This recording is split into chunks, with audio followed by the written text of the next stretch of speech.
The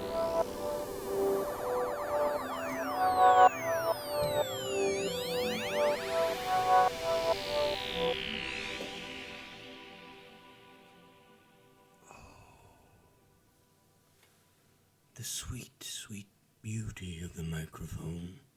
What's up, everybody? My name is Aaron Lane. This is episode 2 of Down Here on Earth podcast. Welcome back. If you watched the first episode, I appreciate it. If this is your first time, that's totally cool. Go back and watch that one after this. We got more scary stories to share with each other, okay? I actually had a lot of people reach out to me after I made the first episode that had some scary stories. So I'm not going to hold out on you guys. We're going to share them. We're going to share these experiences, and we're going to enjoy them and analyze them and get a little creeped out together. And I'm excited about it, and I hope you are too. And I thank you for tuning in, and I appreciate you so much, and I love you so much. And let's do it. Let's jump right in. Let's get spooky. Get spooky. We're getting spooky. All right. I want to get to the heavy hitters that I've found on the internet, on Reddit, and that my friends have sent me. My friend Dito sent me a fantastic story that I'm going to read a little bit later.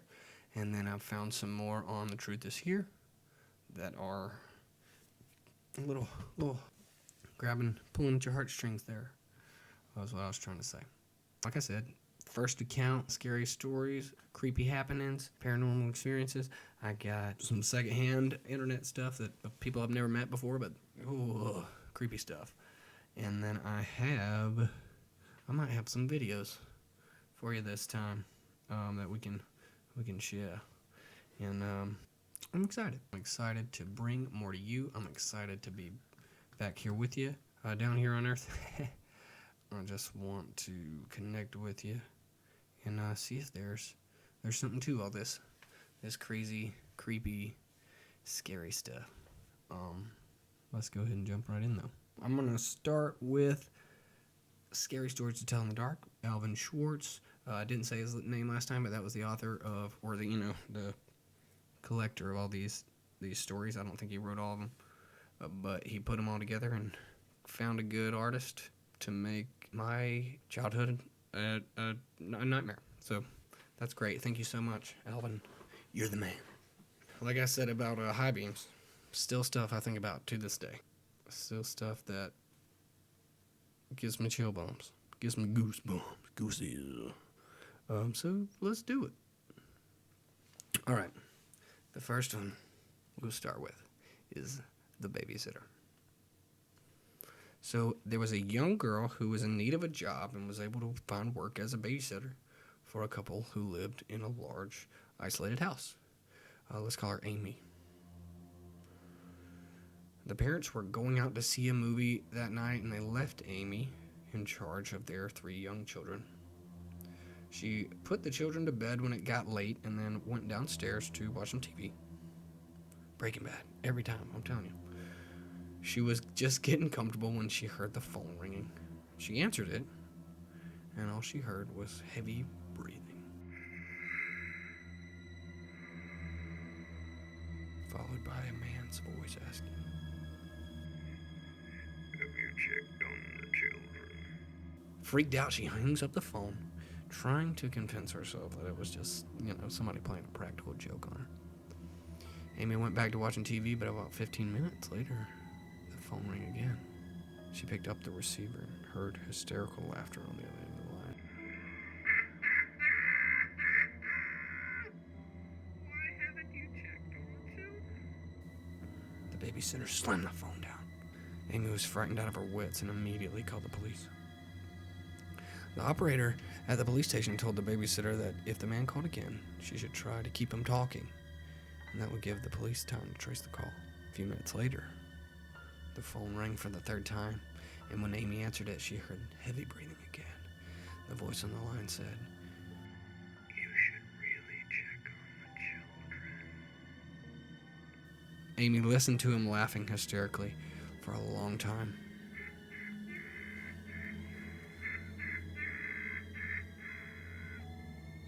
She hung up the phone again, and almost immediately it rang. This time it was the operator from the police station who yelled, "Get out of the house right now. The calls are coming from the upstairs phone."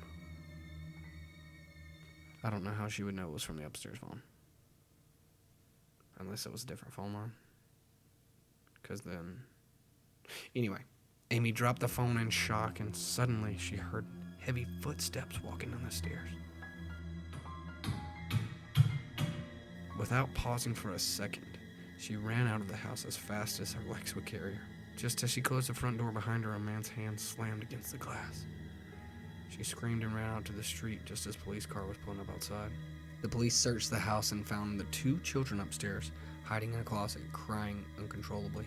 In the parents' bedroom, they found a bloody axe lying on the floor next to the upstairs phone. The back window was wide open, and the curtains were blowing in the breeze. There was no sign of the madman who had made the phone calls. He had escaped into the night when the police arrived and managed to interrupt his horrible plan to kill the 2 children and the poor babysitter.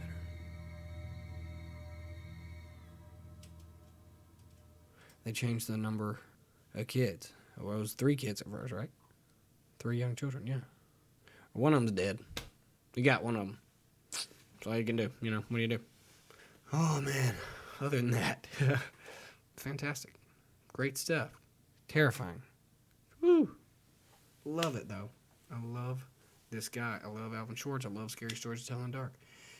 Are there more? Are there stuff that I don't know about by this guy or by someone similar? I love Stephen King, too. I've been on Misery and The Mist and The Birds or something like that. It was really good. Misery is one of my favorites. So good. So good. That story reminds me also of a story I heard from local friends, and I don't know exactly who this person was right off the bat, but I'm sure some of you might know. And you can let me know and get them in touch. Give me the whole story. Let's hear it. Let's get the greasy details, you know. Let's get all of this stuff. But I'll tell you the basis of it. The basis of the story is girl is home alone watching TV in like a Florida room. If you don't know what that is, it's like a room that just lets all the sun in. And they had kind of turned it into a living room, kind of bedroom thing. And she is watching TV in the sunroom, Florida room, whatever you want to call it. And she sees someone outside behind the television just walking back and forth. So, you know, obviously that's going to freak you out. Why are you on my property? I'm calling the cops. She calls the cops. Hey, there's somebody walking back and forth in my yard. Can you send somebody out here? Yeah. We'll send somebody out there. Blah, blah, blah. It goes on about 30 minutes before a cop show up. And she is just watching this dude walk back and forth behind her TV. Terrifying. When the cops get there, she walks outside, and they're like, we didn't find anybody out here. Blah, blah, blah. Do you want us to stay? Do you want us to check anything out? She said, yeah, I mean, please. There was definitely somebody out here. She lets them come back inside, and that's when she realizes there are muddy, dirty footprints behind the couch where she was sitting. So she wasn't watching someone walk back and forth behind her TV. She was watching someone's reflection walk behind her in her house. I don't know how that story ends. I'm going to leave you with the cliffhanger. Tune in next week if I get some closure to this story. I'll share it with you. Because it is scary stuff. Whew, that one gives me chill bumps thinking about it. Goodness gracious. Heebie-jeebies. All right. Secondly, let's get some of this Reddit stuff, man. This one reminded me of a place that I used to work in St. Petersburg, Florida. Just the way that she describes the story and stuff like that reminds me of that place. We'll get into Audrey's story of her workplace encounter. So a few years ago, when I was maybe 16 or 17, I worked in a restaurant as a waitress. There were 2 locations, one in town and one about 30 minutes away. I should mention that the second location is in a little bit rougher area, and some of the coworkers weren't from the best backgrounds. Nonetheless, they were sweet people and I trusted them. I was trusted as a manager on Thursdays at the not so nice restaurant, which usually meant I was the cashier, server, and the manager, and the only other person there would be the cook. Let's call him Dave. We're going to call the cook Dave. All right, Dave. In the restaurant, there's a front glass door, and there's a back door where they take out trash and stuff like that. That's a big metal door, with the push. Okay? Okay. So one day, super dead in the kitchen and not much business. Another cook, we're just chilling. The other cook was about to leave. We were standing around talking, and Dave was right in front of the back door. And he opened the door while he's, like I said, he's facing me and pushing the door with his back. And he kind of turns. When he opened the door and turned, behind that door was a person. It was clearly a person in a gray t-shirt, jeans, and a black hat. I saw him for a split second, long enough to know someone was there, most definitely. And then Dave saw my face and turned around, which blocked my view of said person, and he was gone. The other cook, Dan, we're going to call this one Dan, Dave and Dan. The other cook saw my face turn white as a sheet when David opened the door and joked that I looked like I'd just seen a ghost. While Dave started looking around outside to see what I could have seen, I actually started panicking. I have anxiety and panic disorder. So while Dave is trying to calm me down, he also seemed a little freaked out, and he asked me what I saw. Told him I saw someone, and I described the person as best as I could to him. And what he told me will never leave me. Dave started crying and ran out the door with this phone in his hand. He was outside for nearly half an hour, and when he came back, he was a little bit calmer, but still nervous. He told me that roughly 10 years ago, he and his friend were in a car accident, which ended in his friend losing his life. He told me the person I described standing outside of the door was wearing the exact same outfit his friend had on when he passed. And apparently, I wasn't the first one to have seen the ghost of his friend. Dave told me that whenever something were to happen to anyone in his family, his friend would show up to either him or his family. For example, one time he saw the ghost of his friend, and literally a minute later he got a phone call about his father suffering a massive heart attack. When he went out of the door, he was calling his family to make sure everyone was okay. Luckily they were, but not 2 days later, he found out his wife had miscarried. As if that wasn't weird enough, the same night I saw the ghost, something else weird happened to me that I believe was paranormal, but also understand it could have been paranoia.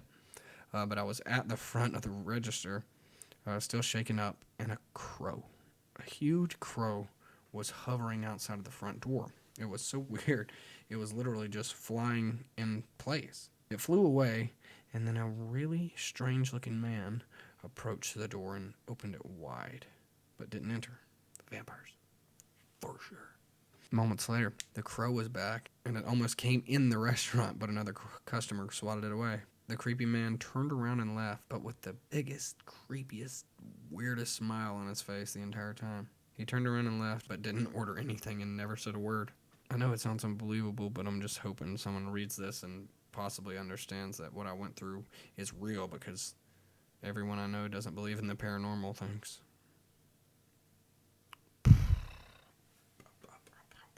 Good, heavy hitters.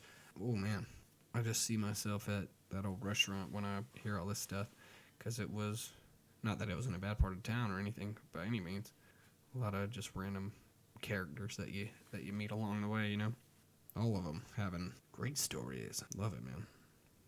Very, very scary, very scary.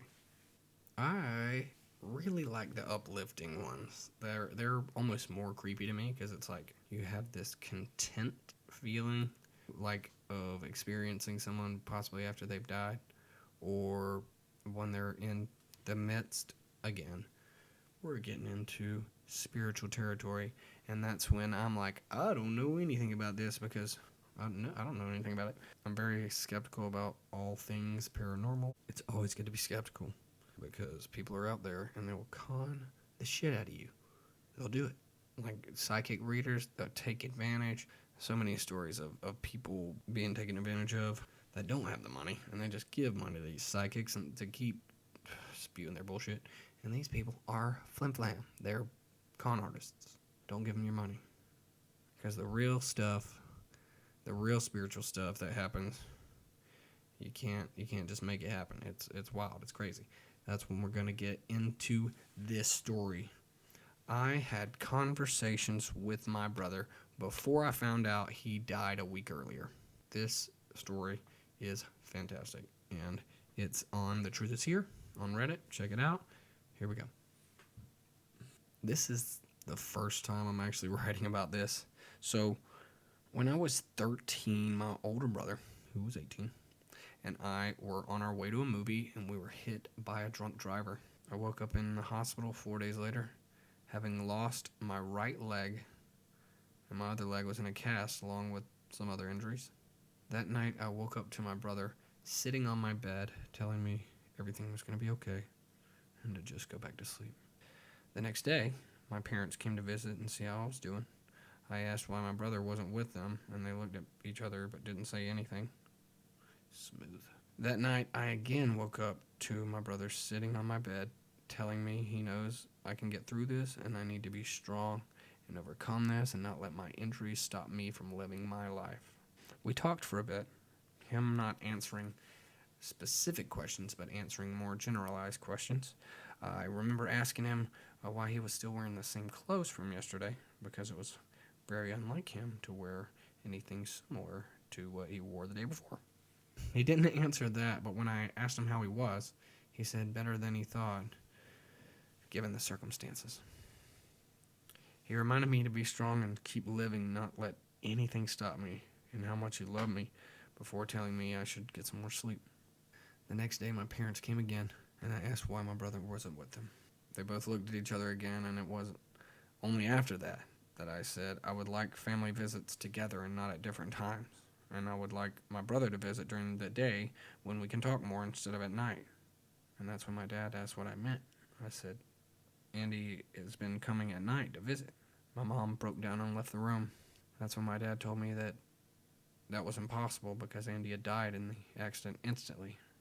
I didn't believe you and argued and ended up having to be sedated. That night I didn't have a visit, and the next day my parents brought the newspaper article about the accident. Years later, my fiancée had an experience having never seen a photo of my brother.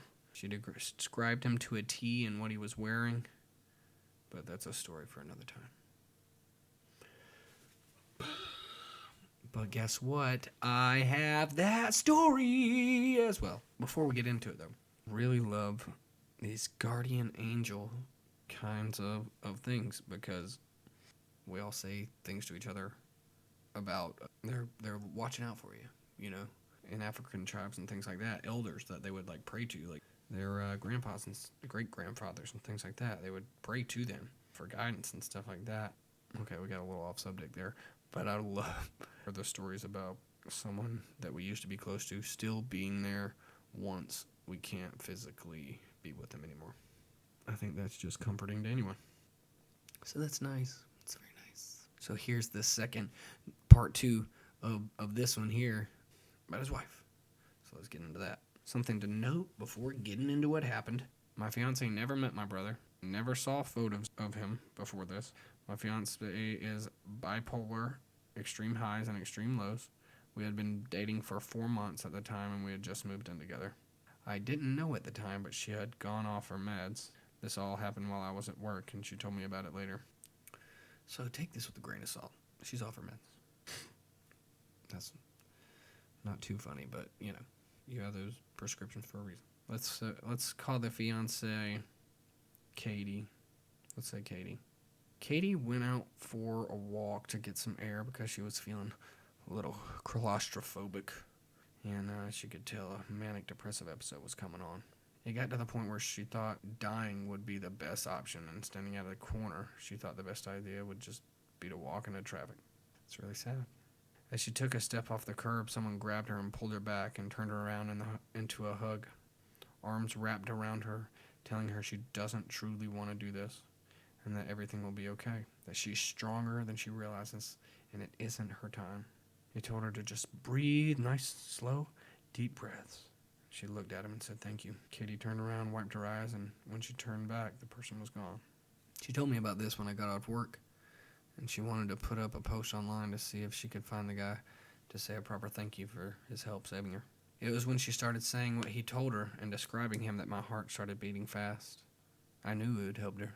She described him as being 17 to 18, athletic, slightly taller than her, dark brown, shaggy hair, big, freckle birthmark under his eye with a blue shirt that just said JS, Jinx, in yellow letters. It brought me back to the visits I got in the hospital, the shirt my brother wore on the day of the accident and when I saw him on my hospital bed. I told her I know who helped her and I can't explain it, but I told her it was my brother and she said it was impossible. It was a real person.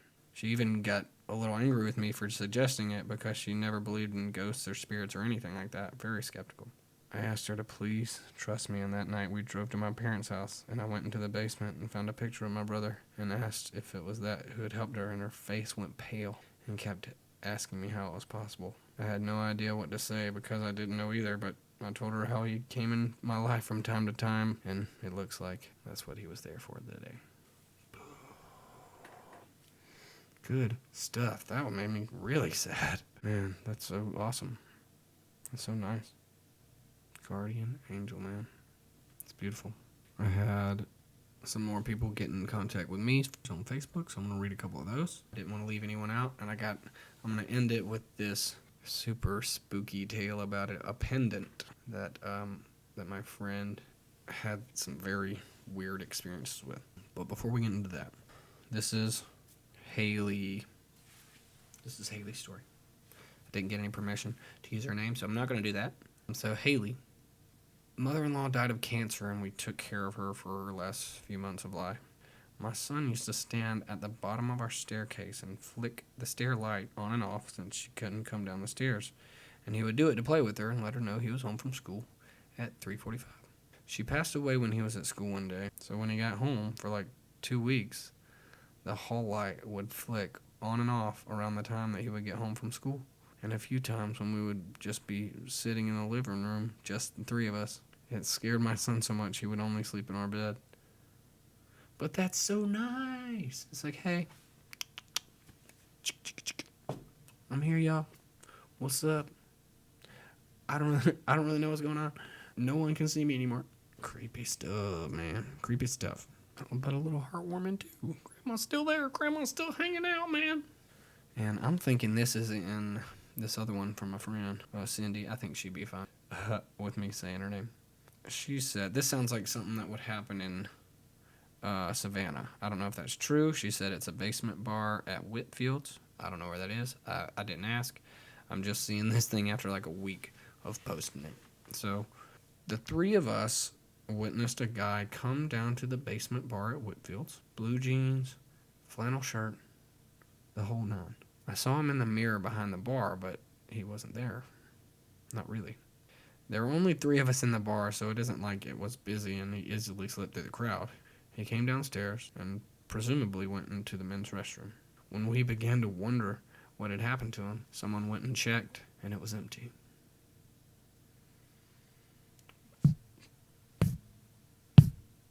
Boy, could you imagine?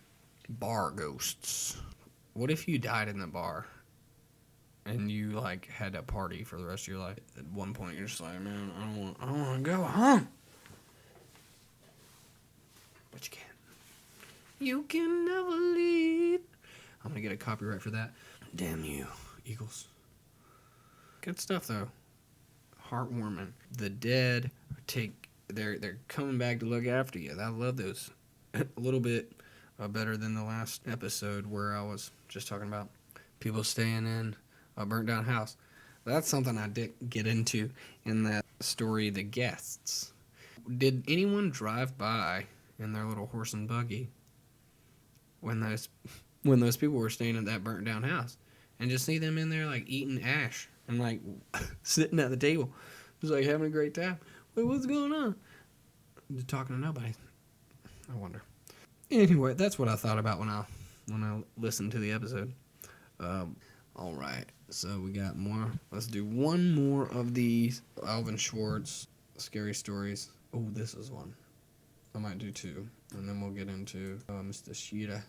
his very spooky tale about his pendant. So this one's called The Bride. It's based on an urban legend known as the Mistletoe Bride. So maybe if you want to read that. Bride and Seek, The Missing Bride, all of those are versions of this legend. And this is the one that appeared in Scary Stories to Tell in the Dark, The Bride. A young couple got married, and after the wedding, they held a reception at the bride's grandmother's house. All of their friends and family arrived and laughed and danced and sang long into the night. But after the wedding reception, the guests decided to play a game of hide and seek. The groom covered his eyes and began counting to 100, while his new bride and the other guests ran out of the room looking for somewhere to hide. Eventually, the groom had found everyone except his beautiful bride. The other guests began calling out her name and searched everywhere for her. They began to grow more and more uneasy when they couldn't find any trace of her at all. Eventually, they gave up searching, and everybody assumed that the girl had run away and left her husband. And as the weeks went by, the husband accepted that his beautiful bride must have had second thoughts about their marriage and decided to forget all about her and move on with his life. A few years later, a cleaning lady was dusting in the attic when she came across an old trunk. Out of curiosity, she opened it, and inside, she found the rotting corpse of a young woman still dressed in a bridal gown. There was a wedding ring on one bony finger. It was the missing bride. She must have hidden in the trunk and accidentally locked herself inside. It was impossible to tell whether she had suffocated or starved to death, but her face was frozen in a silent scream.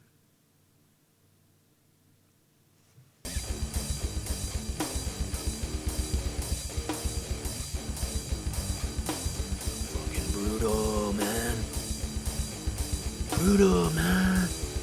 Oh, that would suck super hard though, because of course it doesn't go into. See, I found something in the attic I think you're gonna want to have a look at. Yeah, okay, let's do it. Let's just come fucking check this shit out. This is insane. Love it. Love it, love it, love it, love it, love it.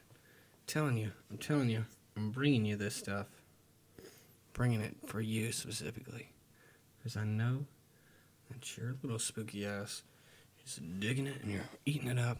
And that's what I'm here for. I'll give you what you need. Okay? That's what I'm here for 24/7. So get in touch with me. Follow me at Down Here on Earth Podcast on Instagram. Follow me on Aaron Lane Music. Check it out. That's me. If you didn't know, check me out. Aaron Lane Music. YouTube.com/Aaron Lane Music. Facebook.com/Aaron Lane Music. If you dig it, I made all the music for the show and for the stories as well. So if you dig that, check me out. I'm on Spotify as well. Aaron X Lane. Yeah, bringing it back. All right. I got one right here. The heavy hitter, man. This one's a little long. Bear with me, please, because it is so strange and thought-provoking and just compelling, okay? I'm going to start with this. I was talking to this fella, and he said he was never a religious person before any of this happened. I'm not a religious person. I grew up that way, so it's kind of made me distance myself. When you're forced to do something, you're always going to retract, always. But not saying I have a lot of opinions on spookiness, the ghosties and poltergeists and demonology and all that good stuff. Very interesting to me, and I will read about it and study it forever. I don't believe we'll ever understand fully the scope of that. People can say that they do, but we're only scratching the surface, if even that. We can only see this two-dimensional plane that we live with, three-dimensional plane, four-dimensional plane that we live on, whatever you want to look at it. But this story and this experience brought this man to religion, and some other things I'm sure that you'll see as we get in here. But let's get started. This story is fucking nuts, okay? So after moving back to Atlanta in 2014, I got a job with a smoke vape shop.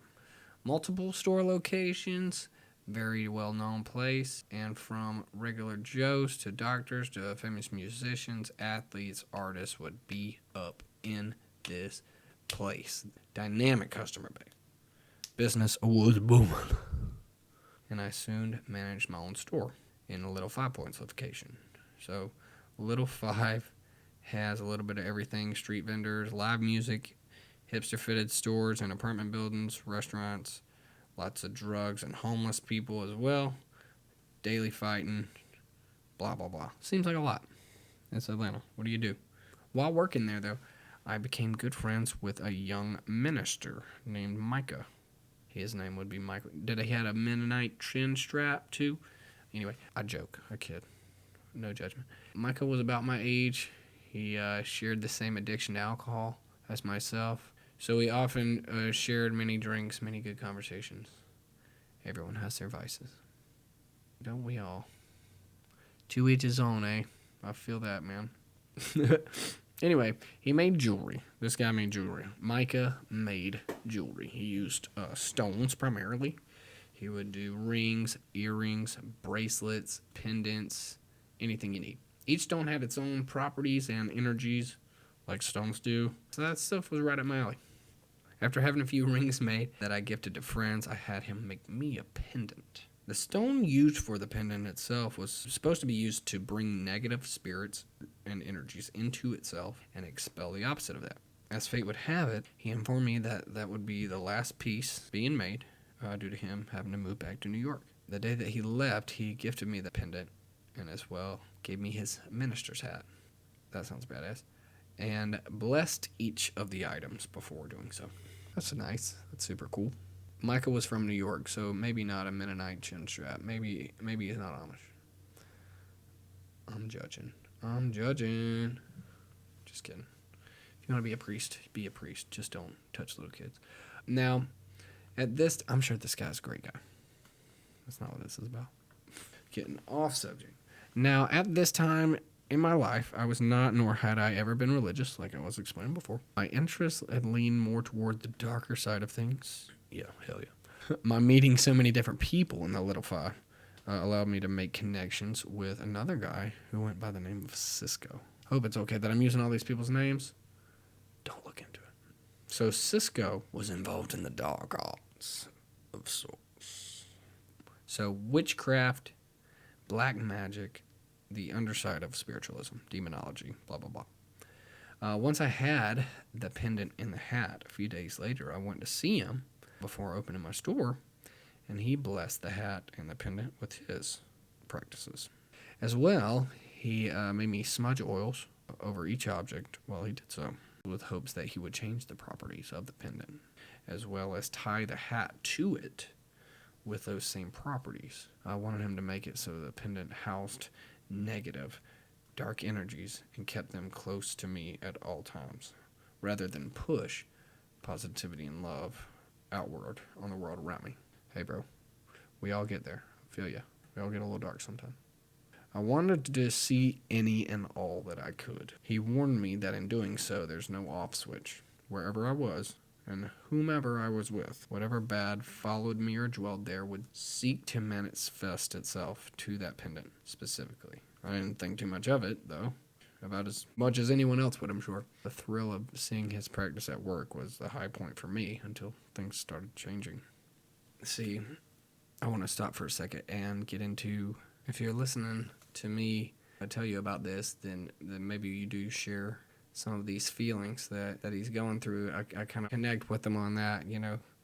You get into these low points of disbelief, maybe. And I don't know exactly what he's going through in this. I don't know if this is just me projecting, but getting to these low points of disbelief or lack of hope, be a better way to put it, where you're just like, I just feel like he's just like, yeah, man, do whatever to it, you know, let's like bring it on, you know what I mean? Like, I don't even believe in this stuff, so what's the worst that can happen? So I feel it. Now, my wife was not a fan of me doing this, having the pendant blessed by Cisco, or even associating it with him due to her religious beliefs. With that being said, we had just gotten married a couple months prior, and we didn't live in the best neighborhood due to meeting a deadline when moving. Her and I still had 2 roommates, and that was due to me moving there with them before she'd followed. Now, after getting everything done at home, things started to change.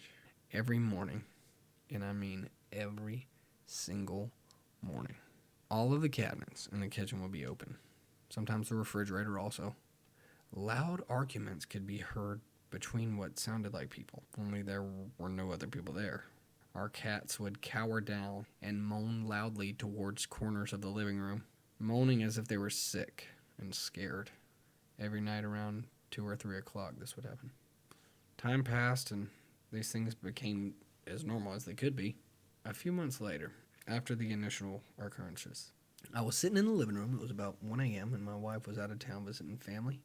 No one else was in the apartment, and I was sitting on the couch smoking, watching Frasier. Halfway through my cigarette, I noticed something in my peripheral. I looked to my left, but nothing was there. I continued to watch this show, and a few minutes in, I noticed something again. I turned to look, and again, nothing's there.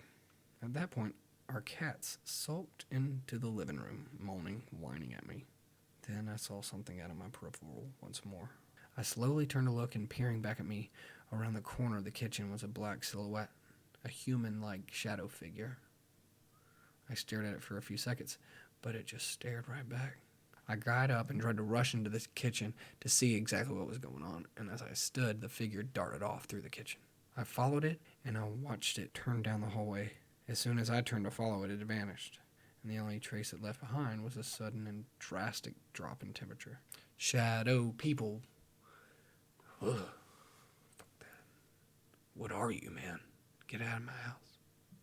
This had shaken me up to the point of not sleeping. Understandable, bud.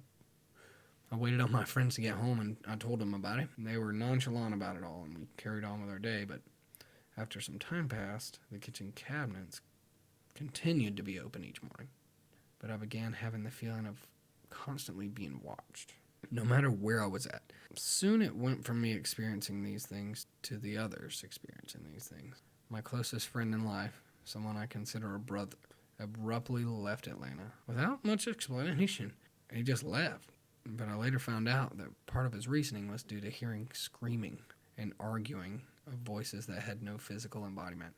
Even with headphones on and music going, they would drown out his music. A few nights he said he screamed for us due to it, but we never heard him. This is not a small man either. Neither of them are. Shortly after he left, our other roommate called me one afternoon to find out how close to home I was.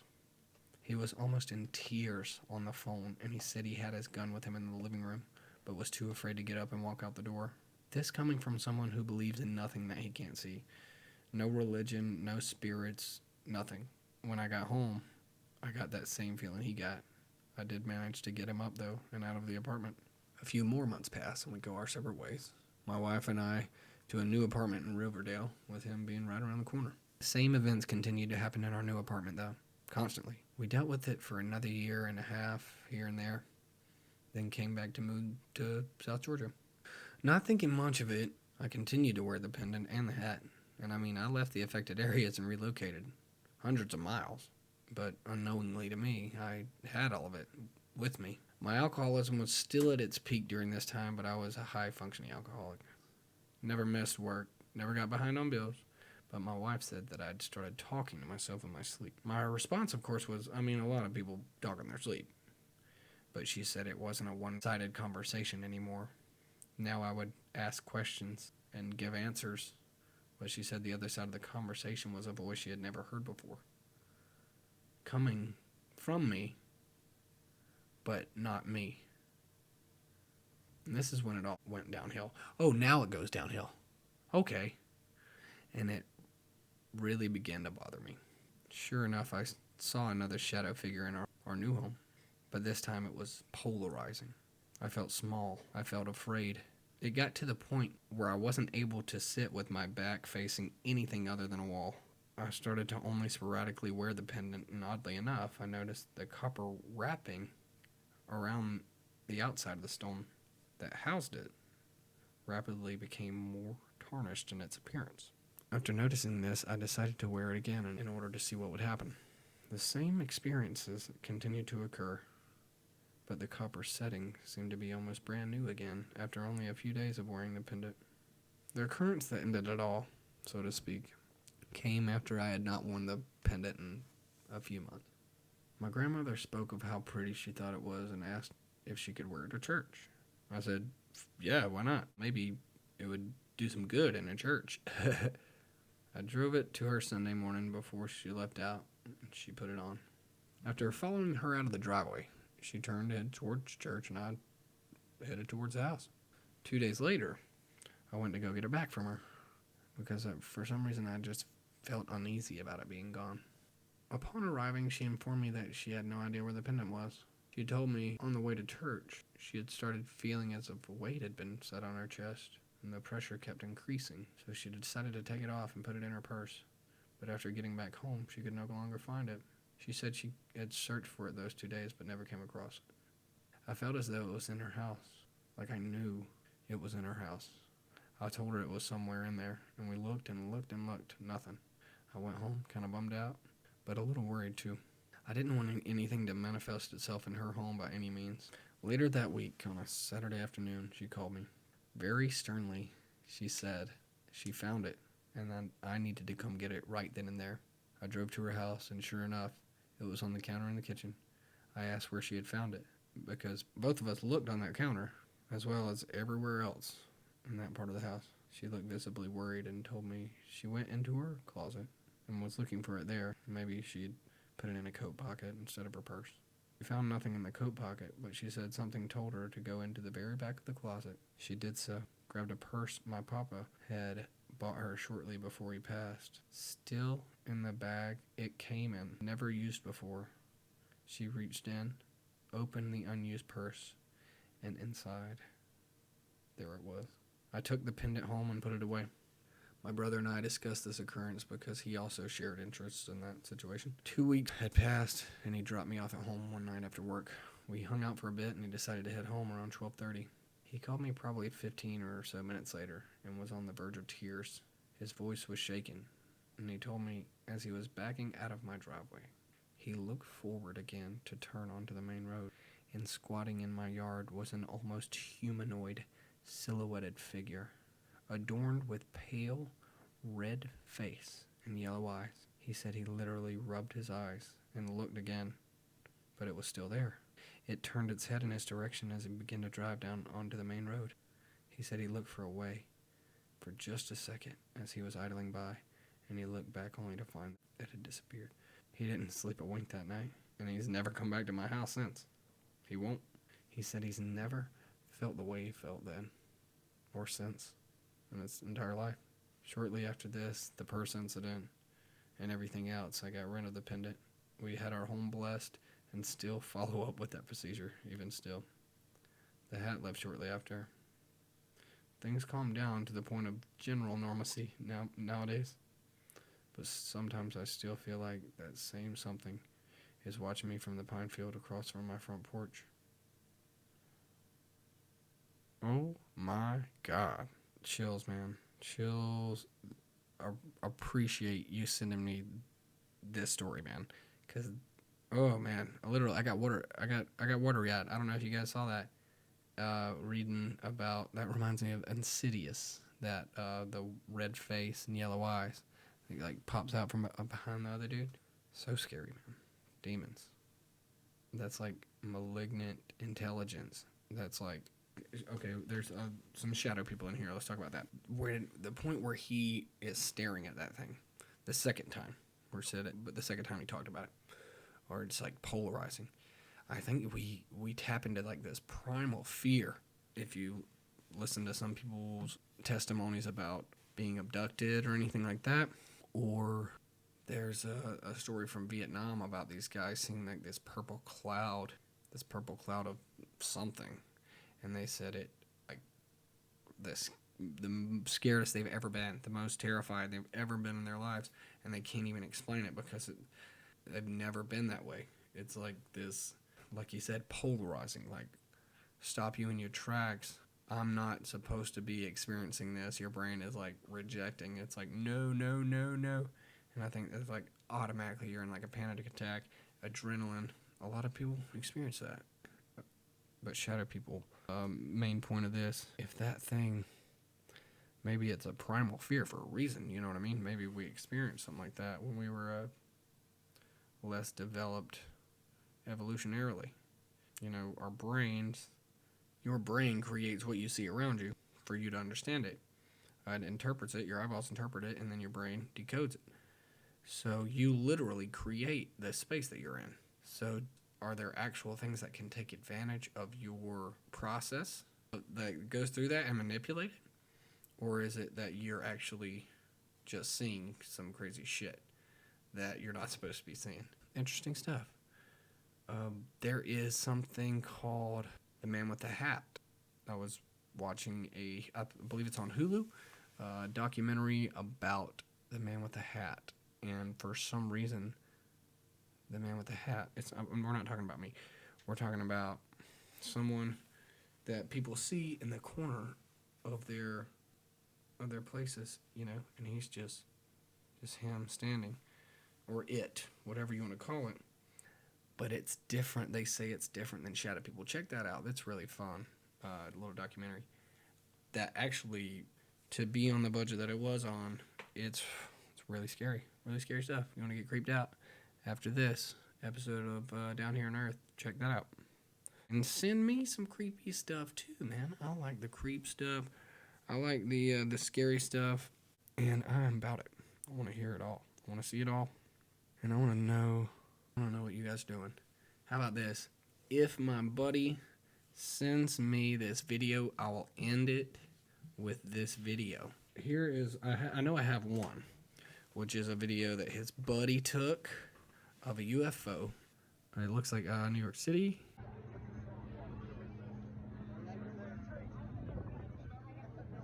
Holy shit, dude. Oh my god. This shit is fucking wild. Alright. So you see this on this helicopter. Obviously, people are seeing what they're seeing. Because people are out there filming and people are yelling and shit. But you see this little, oh my god, it's so fast. Okay, this thing comes in from the top right corner, a little light, and it goes down, and it makes, first of all, it's going faster than anything. It doesn't make sense. It's going faster than anything that humans have created. You can't go this fast. And oh my god, and then it just, oh my god. It's honestly one of the best videos I've seen. I would think it was like a glitch on the screen if he's like, no, we're seeing that with our own two eyes as well, like without camera, so it's not. Woo, but I'll put that video up, and if he sends me, he said there's another video and it's longer and it's better than that one, so whoo, super wild. I love it. I love every single fucking bit of it, and I hope you do too. And on that note, I want to end this one with just a couple thoughts on. We talked about Shadow People. We talked about parallel universes. That's what I was kind of getting into with where the hell they come from. We got into. I really like the Bride. If you know where the original story is to the Bride, that one's a lot of fun. Bride and Seek. I like that one. They said that was one of the things they called it. But I want to thank you guys again for tuning in. The first episode got some pretty good engagement, and I definitely appreciate that. But you guys hang out. Let me know what you want to hear going forward, because I'm going through it. I want to be here for you guys so we can feel a little bit more connected here. So give me a shout on Down Here on Earth Podcast on Instagram. Go and like the Facebook page at Down Here on Earth Podcast. Check me out. If you wanted to go listen to some music of mine, you can go to youtube.com/AaronLaneMusic or facebook.com/AaronLaneMusic. I'm currently working on some Christmas songs that I'm pretty excited about. They're going to be a lot of fun. I like the good Christmas music, the classic crooner style stuff. Not so much Jingle Bells and Rudolph, but the good stuff, the real smooth, soulful stuff. So I'll be bringing that to you if you like Christmas stuff. I might even do a Christmas-themed spooky story episode. So if you have any spooky Christmas stories, Krampus is fine. Anything that happened to you spooky on Christmas, I'm going to ask my friend Dub, who gave me that awesome story, if he had anything creepy happened to him on Christmas, and we'll bring you some of that. But until then, remember, we're all down here on Earth together. We're all dealing with the same bullshit coming from somewhere. Everybody's going through something. So the next time you see somebody and you think you want to judge, you want to be like, what's going on? Remember, hey, I don't know what that guy's going through. I don't know what that chick's going through. I don't know what they are going through. And if we can make it a little bit better for each other and just maybe try to have a little understanding, maybe the next person in line would do the same thing. And it just gets better and better and better. And that's how we make the world a better place down here on Earth, okay? That's what we're here for. And that's what I want to do for you. So, at me, give me a shout. I wanna be with you. I wanna do stuff with you, and I want you to enjoy it. I want us to enjoy each other. So I look forward to bringing you another episode. Thank you for tuning in. I really appreciate it. I really appreciate anyone and everyone who took a few minutes to listen. If it was one story or two, or the entire episode, I really do appreciate you. And I look forward to bringing you more of this stuff because it's a lot of fun. And I hope it's a lot of fun for you too. That being said, I'm going to sign off. I hope to see you again very soon. And I hope to enjoy each other's company very soon as well. November 28th, Young Americans will be at Murphy's Tavern. I don't have a flyer yet. That's fine. I'll have it by next episode. Murphy's Tavern once more, so come out, hang out, have some drinks, listen to us play noise and beautiful sounds, listen to me scream at a microphone and fram on the keys a little bit. So if that's what you're into, do that. So everyone, without further ado, thank you for tuning in. Thank you for being you. Thanks for living life, and thanks for giving me a little attention on here as well. Peace out.